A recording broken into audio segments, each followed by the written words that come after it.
दोस्तों, शाहरुख खान की पठान फिल्म तो आप लोगों ने देखी ही होगी और इस फिल्म में दिखाई जाने वाले एक्शन सीन से आप काफी ज्यादा एक्साइटेड भी हुए होंगे, क्योंकि इसी तरह की चीजें देखकर हम थिएटर में ताली और सीटी बजाकर रंग जमा देते हैं। पर क्या आपने कभी सोचा है कि फिल्मों में दिखाए जाने वाले ये खतरनाक एक्शन सीन्स आखिर कैसे शूट होते होंगे? क्या असलियत में शाहरुख खान और सलमान खान जैसे सुपरस्टार्स गाड़ियों को उड़ाते हैं, हेलीकॉप्टर से स्टंट करते हैं और गुंडों को मारते हैं, या फिर इसके पीछे की कहानी कुछ और ही है? आज हम सारा पर्दाफाश करेंगे, बस वीडियो को एक पल भी स्किप मत कीजिएगा।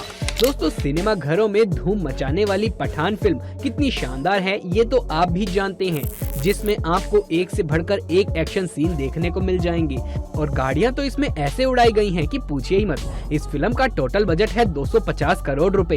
अब बजट के बारे में सुनकर आप सोचेंगे कि यार इतनी महंगी फिल्म बनाई है तो सच में गाड़ियों को जला दिया होगा, लेकिन जरा उन फिल्मों के बारे में सोचिए जिनका बजट इतना ज्यादा नहीं होता। बॉलीवुड के डायरेक्टर रोहित शेट्टी को ही ले लीजिए, जिनकी फिल्में तो छोड़िए, उनके रियलिटी शो में भी गाड़ियां उड़ाई जाती है। ऐसे में क्या सच में कुछ सेकंड के सीन के लिए रोहित शेट्टी बड़ी बड़ी गाड़ियों को उड़ा देती हैं? तो जवाब है बिल्कुल नहीं।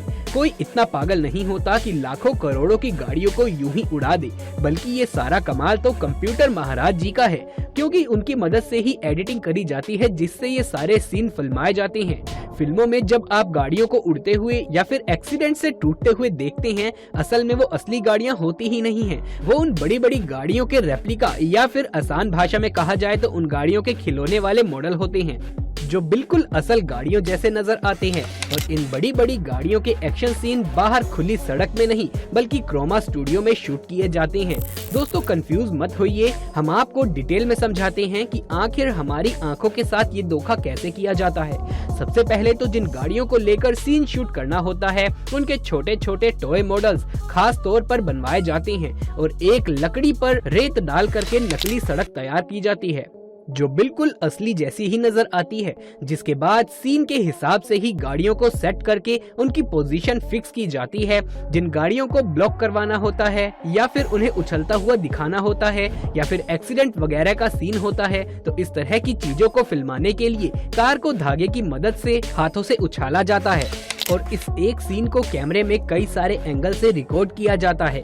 एक बार जब ये सारा सीन रिकॉर्ड हो जाता है तो अब बारी आती है एडिटिंग की, क्योंकि सारा खेल तो कंप्यूटर पे एडिटिंग के सहारे ही किया जाता है। साफ शब्दों में कहा जाए तो एडिटिंग ही वो जादू है जिसे देखकर हम दर्शक सिनेमा घरों में सीटियां बजाना शुरू कर देते हैं। सबसे पहले तो एडिटिंग के जरिए कार से बंधे धागे को पूरे तरीके से हटा दिया जाता है और सीन को ज्यादा रियलिस्टिक बनाने के लिए धूल मिट्टी भी उड़ाई जाती है, जिसे देखने से ऐसा लगता है कि मानो सच में ही बड़ी सी गाड़ी उड़ रही हो। दोस्तों, ये तो हुई कार को उछालने की बात, लेकिन फिल्म में इससे भी ज्यादा बड़े बड़े कारनामे होते हैं, जैसे कि एक साथ कई सारी गाड़ियों को चलते हुए दिखाया जाता है। इस तरह के सीन भी इन छोटी छोटी गाड़ियों की मदद से ही शूट किए जाते हैं, जिसके लिए कई सारी गाड़ियों को टेप की मदद से आपस में जोड़ दिया जाता है, फिर उन्हें एक साथ चलाया जाता है, जिसे देखकर ऐसा लगता है कि कई सारी गाड़ियां कतार में चल रही हैं और कोई पावरफुल बंदा गाड़ियों के काफिलों को लेकर जा रहा है। अब दोस्तों, गाड़ियों को चलाने और उड़ाने के सीन्स तो फिर भी ठीक हैं, लेकिन आखिर उनमें जलने वाले सीन्स कैसे शूट किए जाते हैं, जिनके अंदर कार के अंदर ही धमाका कर दिया जाता है? तो दोस्तों, इस तरह के कारनामे भी बहुत ही चतुराई से किए जाते हैं। सबसे पहले तो इसमें हरे पर्दे का इस्तेमाल किया जाता है, जिसे टेक्निकल भाषा में क्रोमा फ्रेम कहा जाता है। अब इन छोटी छोटी कार्स को क्रोमा फ्रेम के आगे रख दिया जाता है और फिर कार के अंदर धूप बत्ती जलाकर रख दी जाती है, ताकि उसमें से लगातार धुआं निकलता रहे। और जिस किसी भी कार में ब्लास्ट का सीन फिल्माना होता है, उसके अंदर जलता हुआ मोम डालकर आग लगा दी जाती है। जी हाँ, इन छोटी छोटी गाड़ियों में असली की आग लगाई जाती है, फिर इन गाड़ियों को एक दूसरे के ऊपर फेंक दिया जाता है, या फिर इनके अंदर ब्लास्ट करवा दिया जाता है और फिर जरूरत के हिसाब से इस तरह के सीन को एडिटिंग करके परफेक्टली फ्रेम तैयार किया जाता है। तो देखा आपने किस तरह से फिल्म मेकर्स हमारा उल्लू बनाते हैं। पर अभी तो केवल शुरुआत है, क्योंकि फिल्मों में दिखाए जाने वाले जितने भी बेहतरीन और हैरत अंगेज सीन होते हैं, उनमें सारा खेल ग्राफिक्स और विजुअल इफेक्ट्स का ही होता है। लेकिन इसको भी ज्यादा रियलिस्टिक बनाने के लिए सीन की डिटेलिंग और विजुअलाइजेशन पर बहुत ज्यादा ध्यान दिया जाता है, ताकि जब दर्शक फिल्म को देखे तो उन्हें ऐसा महसूस हुए जैसे कि ये स्टंट असली में ही किए गए हैं और यहाँ पर उड़ने और ब्लास्ट होने वाली गाड़ियाँ बिल्कुल असली हैं।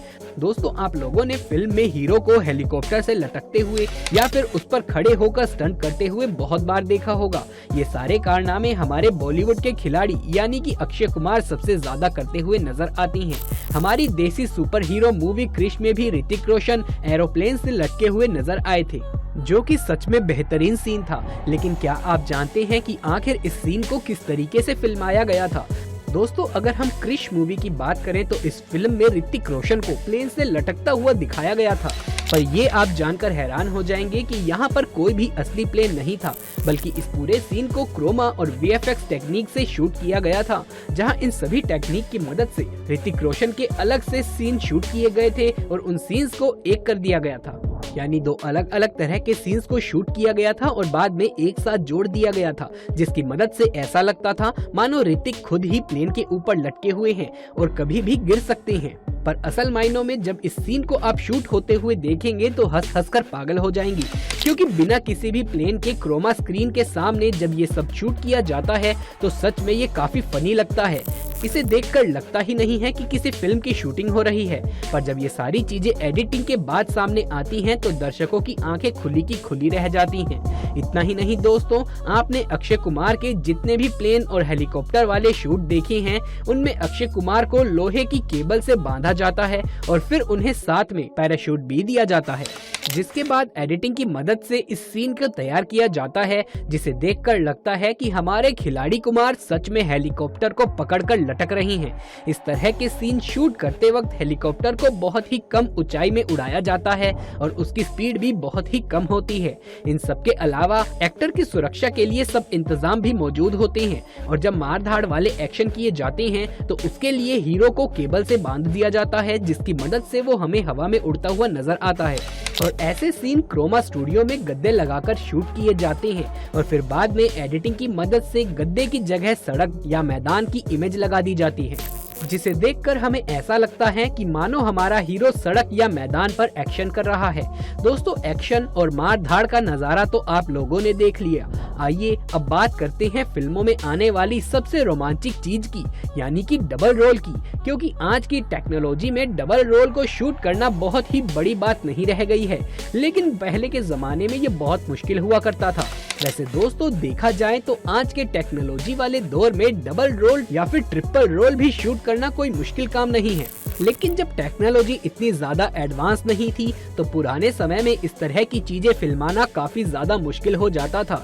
इसी वजह से जितने भी पुराने जमाने के डबल रोल वाली फिल्में आई हैं वो सब हिट गई हैं। दोस्तों, दर्शकों को उसमें कुछ नया देखने को मिल जाता है। अगर आपने कभी गौर किया हो तो पुरानी फिल्मों में डबल रोल की जो फिल्में होती थी उसमें एक्टर के दोनों रोल को एक फ्रेम में बहुत ही कम बार देखा जाता था। हमेशा उन्हें अलग अलग दिखाया जाता था, जिसमें एक का चेहरा दिखाया जाता था तो दूसरे की पीठ, जिसके लिए बॉडी डबल का इस्तेमाल किया जाता था, क्योंकि पहले इस तरह की चीजें शूट कर पाना बहुत ही मुश्किल था। लेकिन अब तो टेक्नोलॉजी और एडिटिंग सॉफ्टवेयर इतने ज्यादा फास्ट हो गए हैं कि फिल्म तो छोड़िए जनाब, लोग यूट्यूब वीडियोस में भी डबल रोल जैसी चीजें दिखाकर लोगों को हैरान करने में कोई भी कसर नहीं छोड़ रहे। तो दोस्तों, ये थी फिल्मी दुनिया की असली सच्चाई, जिसके बारे में आपका क्या कहना है नीचे कमेंट बॉक्स में लिख करके जरूर से बताइए। वीडियो पसंद आया हो तो लाइक करके दोस्तों और रिश्तेदारों में शेयर कर दें। आगे भी ऐसे ही वीडियोस देखते रहने के लिए चैनल को सब्सक्राइब कर लें। जल्द मुलाकात होगी अगली वीडियो में, तब तक के लिए आप सभी का धन्यवाद।